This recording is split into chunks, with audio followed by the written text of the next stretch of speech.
Everyone please subscribe and get new stories every day. Echoes of betrayal.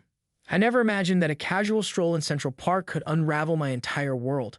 My name is Andrew Thompson, a 32-year-old software developer working for a tech startup in New York City.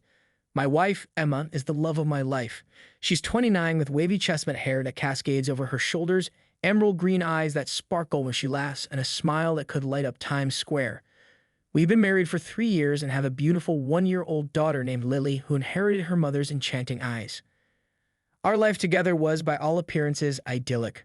We lived in a cozy apartment on the Upper West Side, filled with laughter, love, and the occasional chaos that comes with raising a toddler. Emma chose to be a stay-at-home mom to spend as much time as possible with Lily, and I admired her dedication. My job demanded long hours, especially since I was aiming for a promotion that would secure our financial future. "You're always working late," Emma would say softly, a hint of sadness in her voice. "Lily misses you, and so do I." "I know," I'd reply, pulling her into a gentle embrace. "But this is just for now. Once I land this promotion, things will ease up. We'll have more time together, I promise." She'd nod, giving me a faint smile. "Just don't forget about us." Most mornings, I'd leave before dawn and return after Lily had fallen asleep. It wasn't ideal, but I was doing it for our family. On weekends, I'd try to make up for lost time, taking them out for brunch or a walk along the Hudson River. Emma seemed to accept our situation, especially when the paychecks grew, and we could afford little luxuries like a new stroller or dining at nicer restaurants. To keep herself from feeling isolated, Emma often spent her afternoons in Central Park with Lily and my younger sister, Sarah. Sarah was 27, vivacious, and had a knack for making people feel at ease. She adored Lily and enjoyed helping Emma navigate motherhood. One bright Tuesday afternoon, as they sat on a picnic blanket near the Bethesda fountain, a man approached them. "Beautiful day, isn't it?"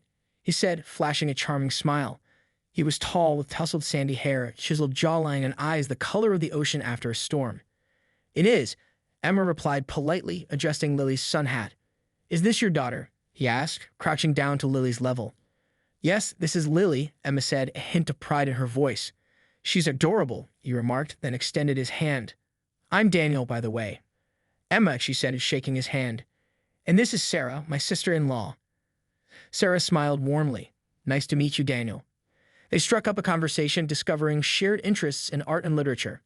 Daniel mentioned he was a freelance photographer, capturing the essence of the city through his lens. "I'd love to show you some of my work," he offered. "Maybe I could do a photo shoot for you and your daughter." "That sounds lovely," Emma admitted. As they prepared to leave, Daniel handed them his business card. "Feel free to call or text anytime."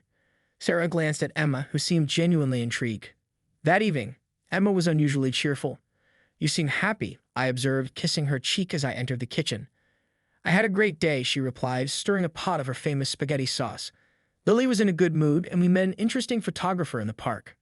"That's nice," I said, distracted by an incoming work email on my phone. "Maybe we can all go together next time." "Maybe," she said softly. Days turned into weeks, and Emma continued her park outings with Sarah and Lily. Occasionally, she'd mention running into Daniel again. "He took some amazing photos of Lily today," she'd say, showing me professional quality pictures on her phone. "Wow, these are great," I admitted, genuinely impressed. "Maybe we should hire him for a family photo shoot." She hesitated. "Yeah, maybe."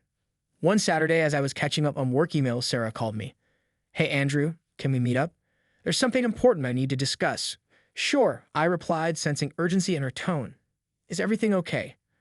"I'd rather talk in person," she insisted. We agreed to meet at a nearby cafe. Sarah arrived, her usual lively demeanor replaced with a solemn expression. "What's going on?" I asked, concern growing. "It's about Emma," she began cautiously. "And Daniel." I felt a pang of anxiety. "What about them?" She took a deep breath. "I've noticed they've been spending a lot of time together even when I'm not around." At first, I thought it was innocent, but then... "Then what?" I pressed. "Daniel mentioned to me that he's been seeing Emma, like, romantically," she confessed, her eyes searching mine. I blinked, trying to process her words. "That can't be true. Emma wouldn't do that." "I didn't want to believe it either," Sarah said, reaching out to touch my hand. "But I saw messages on her phone where she asked me to hold it. They seemed intimate." My heart sank. "Why are you telling me this?" "Because you're my brother and you deserve to know," she said firmly. I confronted Emma about it, and she got defensive. She told me to mind my own business. I felt a whirlwind of emotions: anger, betrayal, confusion. "I need to talk to her." "Please don't be too harsh," Sarah cautioned. "Just find out the truth." That night, I arrived home, my mind racing. Emma was in the living room, reading a book while Lily played with blocks on the rug. "Hey," she greeted me, her eyes lighting up. "You're home early." "Yeah," I replied flatly. "We need to talk." She sensed my tone and frowned. "Is everything okay?" I glanced at Lily. "Can we put her to bed first?" "Sure," Emma said hesitantly. After settling Lily in her crib, we returned to the living room. Emma sat on the edge of the couch, nervously twisting her wedding ring. "What's going on, Andrew?" she asked softly. I stood across from her, arms crossed. "I spoke with Sarah today." Her eyes flickered with worry. "Oh." "She told me about Daniel," I stated, watching her reaction closely. Emma's face paled. "What did she say?" "That you're seeing him." "Romantically," I said, my voice strained. She looked away, tears welling in her eyes. I can explain." "Please do," I said bitterly, "because right now I feel like an idiot." Emma took a shaky breath. "It started off innocent. He was just a friend. You were always working and I was lonely. He made me feel seen, appreciated." "And that justifies cheating on me?" I snapped. "No. I mean, it wasn't supposed to happen," she cried. "I didn't plan this." "But it happened," I said coldly. "How long?" "2 months," she whispered, tears streaming down her cheeks. I felt the crushing weight on my chest. "Did you sleep with him?" She hesitated, then nodded slowly. I clenched my jaw, trying to keep my composure. "I can't believe this." "I'm so sorry," she sobbed. "I never meant to hurt you." I turned away, staring out the window into the dark cityscape. "You didn't just hurt me, Emma. You destroyed our family." "Please, Andrew," she pleaded, standing up and reaching for me. "We can work through this. I love you." I stepped back, avoiding her touch. "If you loved me, you wouldn't have done this." She collapsed onto the couch, burying her face in her hands. "I made a terrible mistake." I took a deep breath, my mind swirling. "I need some time to think." "Where are you going?" she asked anxiously as I grabbed my coat. "To clear my head," I replied tersely. I spent the night walking aimlessly through the city, the neon lights and bustling streets a stark contrast to the emptiness I felt inside. By dawn, I returned home to find Emma asleep on the couch, clutching a framed photo of us from our wedding day. Over the next few days, we barely spoke. I moved into the guest room, and the atmosphere in the apartment was tense and suffocating. Sarah checked in on me regularly, offering support and encouragement. "You need to decide what's best for you and Lily," she advised gently. One evening, I sat down with Emma at the kitchen table. "I've thought about this," I began, my voice steady but devoid of warmth. "I can't continue like this." She looked up, eyes red and swollen. "What are you saying?" "I'm filing for divorce," I stated firmly. She shook her head, fresh tears spilling. "No, please. We can go to counseling. I'll do anything." "It's too late," I replied. "The trust is gone." "Think about Lily," she implored. "She needs both of her parents." "I'll always be there for Lily," I assured her. "But I can't be with you." She sobbed quietly, realizing the finality of my decision.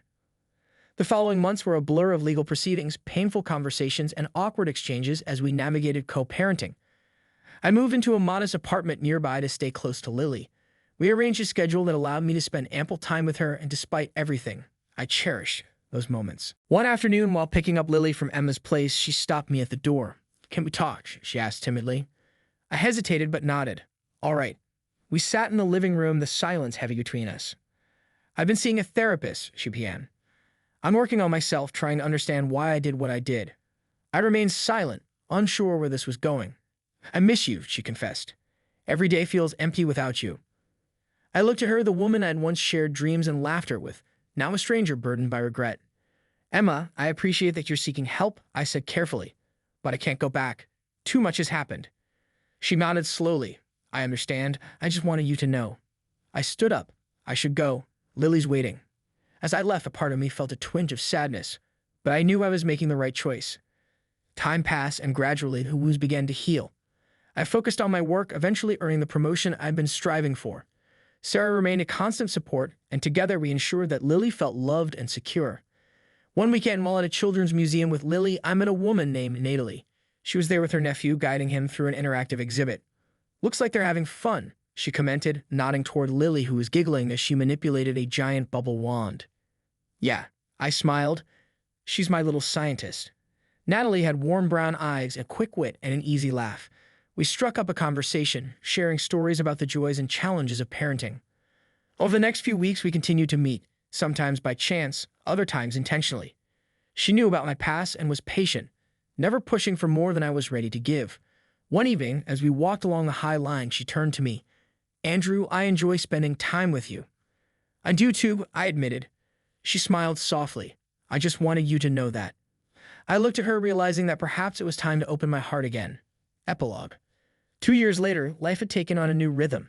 Emma and I maintained a cordial relationship for Lily's sake, and she seemed to have found peace within herself. Lily was thriving, a bright and curious 3-year-old who loved both her parents dearly.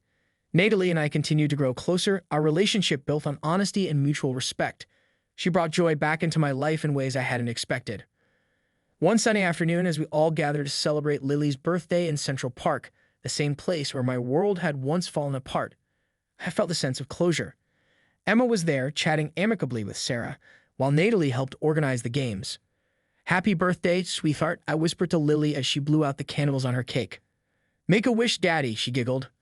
I smiled, realizing that many of my wishes had already come true. Reader comments, Mike 87. This was a powerful read. Infidelity is such a complex issue, and the emotions felt very real. Genial. I'm glad Andrew found happiness again. Trust is so hard to rebuild once it's broken. Sammy, I feel for Emma too. She made a mistake but seemed genuinely remorseful. It's a tough situation all around. Karen's. The story beautifully captures the healing process after betrayal. Well done. Tom, I appreciate that the ending wasn't cliched. Life is messy, and this reflects that reality.